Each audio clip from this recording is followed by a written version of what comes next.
So one of the questions patients are always concerned with is what to expect the day of surgery. On the day of surgery, you're going to typically show up an hour and a half to 2 hours before your scheduled procedure. The nurses are going to take you back. The team's going to get you ready. I'll come out and visit with you before that. Then the anesthesia team will come in and talk to you about your anesthesia. So the anesthesia we like to use is called regional anesthesia, where we're doing a block or a spinal to make sure that the area we're working on has no pain at all during the procedure. And by doing this, you don't have to have what we call general anesthesia, where they're putting a tube down your throat and using the gases.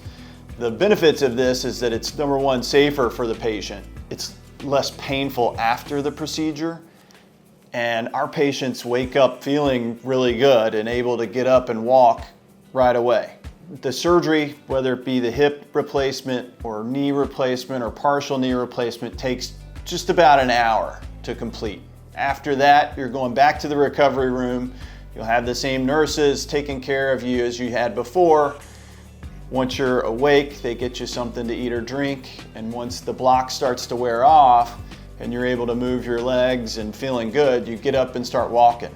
So most of our patients are walking 45 minutes to an hour and a half after the procedure. Everybody starts with a walker and just kind of walks around the facility with that just for balance. Patients are always surprised that they have very little pain when they wake up from the operation. In fact, very few of our patients require any IV narcotic medication the day of surgery at all.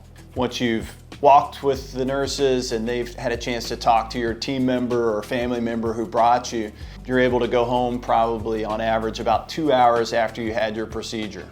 Once you're home, mostly taking it easy that day. So you're icing, trying to focus on swelling control, but we do want you up moving around every hour or two, just cruising around the house so that we're up moving, and that'll help you feel better.